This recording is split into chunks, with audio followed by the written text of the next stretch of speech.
আসসালামু আলাইকুম সুপ্রিয় দর্শক শ্রোতা বন্ধুরা, আপনারা যে যেখান থেকে আমাদের এই ভিডিওটি দেখছেন সকলকে আন্তরিক শুভেচ্ছা জানিয়ে শুরু করছি আমাদের আজকের ভিডিও প্রোগ্রামটি। চলুন শুনে আসি এই আপুটি কেন আসছেন ক্যামেরার সামনে। আসসালামু আলাইকুম আপু, ওয়ালাইকুম আসসালাম। কেমন আছেন? আলহামদুলিল্লাহ, আল্লাহর পাক রাখছে। আপনার নাম কি আপু? খাদিজা।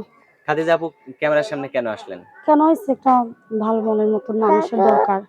ভালো মনের মতো মানুষের দরকার। হ্যাঁ, আপনার এই বাচ্চাটা কোলে, এটা কার বাচ্চা? এটা আমারই বাবু। তা আপনার বাচ্চা থাকতে, স্বামী থাকতে আপনার ভালো মনের না, মানুষের দরকার আবার কেন? স্বামী তো নাই। স্বামী স্বামী নাই থাকলে কেন? কি আর প্রতিবেদনে আসি? স্বামী নাই কেন? ডিভোর্স হয়ে গেছে। ডিভোর্স হয়ে গেছে? হ্যাঁ। এখন এই এতটুকু ছোট বাচ্চা রেখে বাচ্চার বাবা কেন চলে গেল? কেন চলে গেল? আরেকটা বিয়ে করছে। আরেকটা ভাত বিয়ে কাপড় করছে? দেয় না। হ্যাঁ। আপনাকে ভাত কাপড় দেয় না? না, তো এখন যে খোঁজ খবর ক্যামেরার রাখে। সামনে আসছেন, যদি কেউ বিয়ে করতে চায় কেমন মানুষ হলে বিয়ে বসবেন?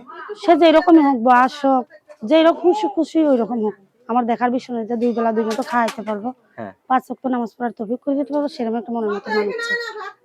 এখন কি 5 ওয়াক্ত নামাজ পড়া হয়? হ্যাঁ, পড়ি। পরে যখন সময় পাই, 5 ওয়াক্ত তো পড়তে পারি না। মানে 2-3 ওয়াক্ত। হ্যাঁ, মানে কাজ থেকে যখন ফ্রি থাকেন তখন এই হ্যাঁ নামাজ কালাম পড়ি। পড়া হ্যাঁ, হয়। তো এখন কি কাজ করেন আপনি?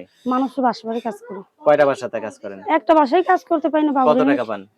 200-250 টাকা। তো এই ছোট্ট বাচ্চাটাকে নিয়ে কিভাবে কাজ করেন? আমি করতে পারি না বলেই তো প্রতিবেদনের সামনে আসে। ছোট বাচ্চারা নিয়ে ঠিক মতন কাজ কাম করতে পারি না। আচ্ছা। তো এখন যদি কেউ আপনাকে বিয়ে করে, এই বাচ্চাটা সহই তো বিয়ে বসবেন? হ্যাঁ, আপনার পরিবারে কে কে আছে? আপনি, আমার আপনার বাচ্চা পরিবারে আর কে? আমার বাচ্চা আর আমি আছি। আর কে আছে? আর আমার দাদি আছে। আপনার দাদি আছে? হুম। আপনার দাদি, আপনার বিয়ে হয়ে গেলে আপনার দাদি কার কাছে থাকবে? আমার দাদি আমার ফুপুর বাসায় চলে যাবে। আমার ফুপু আছে। ফুফু আছে? তাহলে আপনার দাদিকে একটা বিয়ে দিয়ে দিয়েন। হ্যাঁ, যদি হয়, দাদিরাও যদি কেউ করতে চায় তাও দিয়ে দেবো। আচ্ছা, আচ্ছা। তো এখন যে ক্যামেরার সামনে আসছেন, আপনার ফোন নাম্বার যেটা আমার হাতে দিছেন, এটাই কি আপনার ফোন নাম্বার? হ্যাঁ, এটাই আমার সঠিক মনে নাম্বার? সঠিক। মুখস্থ আছে? হ্যাঁ, মুখস্থ আছে। মুখস্থ আছে? হ্যাঁ। বলেন দেখি। 013 013 0 0 55 55 2 2 55 55 04। 04। হ্যাঁ। তো মুখস্থই তো আছে, আমার হাতে দেওয়ার দরকার ছিল কি? ওই যে বাচ্চা ছিল তার জন্য। আচ্ছা।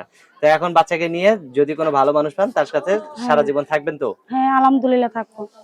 যদি আবার তাকে কখনো ফাঁকি দিয়ে আবার না ভাই, অন্য আমি খাঁচায় চলে যান? এর আগেও প্রতিবেদন করছি, লোকেরাই ফাঁকি দেয় আমার। আমি ফাঁকি দেই না। ও, লোকেরাই ফাঁকি দেয়? হ্যাঁ, আহারে, এত সুন্দর মানুষটারে লোকেরাই ফাঁকি দেয় না? হ্যাঁ, লোকেরাই ফাঁকি দেয়। 10-15 দিন কথা বলে 2-1000 টাকা দিয়ে চলে যায়, দায়িত্ব নেয় না। আচ্ছা, আচ্ছা। তো ঠিক আছে, এবার কেউ না কেউ হয়তো দায়িত্ব নিবে। যদি ভালো, আল্লাহ পাক যদি রাখা নেবে। আচ্ছা। তো ভালো থেকেন আপু, হ্যাঁ? আচ্ছা, প্রিয় খুদা। দর্শক, আপনারা ভালো থাকবেন। দেখা হবে নতুন ভিডিওতে। আল্লাহ